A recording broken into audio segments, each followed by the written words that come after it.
Before I get started talking about the game that just finished, Tim here once again, by the way, a view from the South Stands. I'm coming to you late on Saturday evening after TFC's draw, the first draw of 2015 against the New England Revolution away at Foxborough Stadium. I want to say a great big FU to the Kraft family, those cheap scumbag bastards that won't put a penny into the New England Revolution. No, they put a few dollars in, they put a few DPs in lately, granted, but they won't give the Revs their own stadium, they won't give them a grass field. And now two star designated player strikers for Toronto FC have gone down on that turf. Josie Altidore went down tonight, of course, with a hamstring injury. Ironically, in almost the exact same position on the field that former TFC designated player striker Danny Koevermans went down back a couple of years ago. Again, just an absolutely innocent looking play coming from the field turf. And for those of you TFC supporters that are going, the Argos coming to BMO Field, it's not going to be a big deal. Remember this, the Argonauts means artificial surface. Artificial surface means what we saw tonight. End of discussion about why that's absolutely important. We won't know, of course, until the following maybe day or two how severe or serious Josie Altidore's hamstring injury is going to be. John Molinaro and Kurt Larson, traveling reporters, were tweeting tonight during the game that it's a hamstring injury. Josie has had hamstring issues previously. That could be a minor tweak, that could be a significant issue, that could be something that could be days, weeks, or months. We won't know until the following days. So hopefully that won't be something that the team has to deal with for a long period of time. One thing I did during the game that I thought was interesting, and I just want to share my non-scientific results with you, is when Josie came off the pitch, Toronto FC brought on Luke Moore. Luke Moore has been one of the more divisive players for Toronto FC in the previous few months. A lot of people think he's okay. A lot of people think he's lazy and grossly overrated. I kind of err towards the latter rather than the former myself. So I just put this out there. I said, retweet if you think that Luke Moore is a good replacement for Josie Altidore, or favorite if you think that Bright DK is a better replacement for Josie Altidore. It was 16-1 for Bright DK. He's currently playing in San Antonio in the North American Soccer League.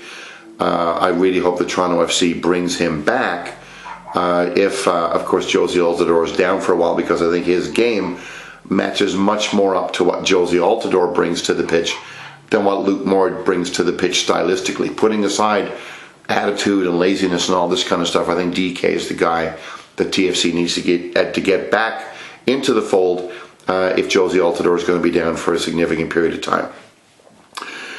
The other two revelations that I want to talk about tonight are Chris Konopka, who was my co-man of the match.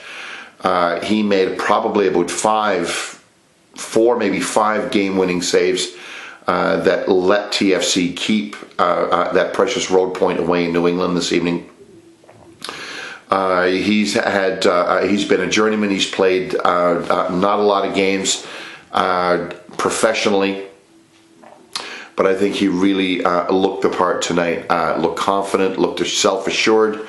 And I think it actually helps the defenders in front of them when they know that they have a guy at the back who's actually in form. So with Mr. Bendick coming back from injury, I think relatively soon, I think he's had a bone spur issue. And I've had bone spur issues. I know what that's like. That's pretty nasty. With that bone spur issue, I think coming to an end pretty soon, I think it's going to be a bit of a challenge for Greg Vanney to put Chris Konopka on the bench, especially after tonight. I think you got to go with the hot hand between the pipes, and I think that you keep Mr. Konopka there going forward. And the Reds, of course, speaking of going forward, play the Portland Timbers this coming Saturday at BMO Field.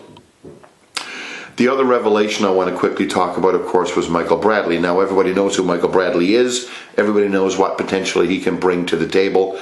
And I think it's fair to say that in just a little over a season now, we've all been waiting for Michael Bradley to be the game-in, game-out influence that a player of his ability, a player of his reputation, a player of his stature within the game, both in North America and worldwide, and a player on the wage packet that he's actually on.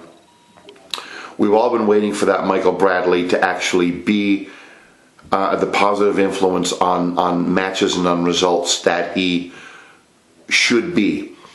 If you want to take a look at what I said about Montreal and the Voyageurs Cup game, you can go back and take a look at the previous video. I'm still a little vexed about that, but Bradley was exceptional in that game, to his credit, and he was exceptional tonight, and I think a lot of that has to do, again, credit where due. Haven't been a big fan recently, but credit where due to Greg Vanney. He's playing Michael Bradley right at the tip of the spear, right at the top of a diamond formation, which allows Bradley to actually get forward and be influential. Scored a great single-handed goal tonight.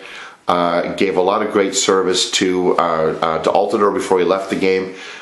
Gave some great service to Moore. Gave some great service to Giovinco as well, who continues to be exceptional as well. I think Giovinco, by the time the season is over, is going to be making a case for MVP in this league. He is so absolutely bloody fabulous. I just can't believe that we have him. So, Greg Vanney in his Miami Vice outfit tonight. Yes, he was rocking the Crockett and Tubbs look tonight with the shirt and with the white blazer. Pretty sharp there, Mr. Vanney. Pretty sharp. Has done some good things with Bradley over the last couple of games. Chris Konopka actually saved their bacon tonight. The Kraft family can go, well, yeah, it's my blog, I'll say what I want. They can go fuck themselves. They need to pay some money and get the Revs their own stadium, because that field turf has killed 2 TFC strikers right now. And sadly, I think more of those are going to come.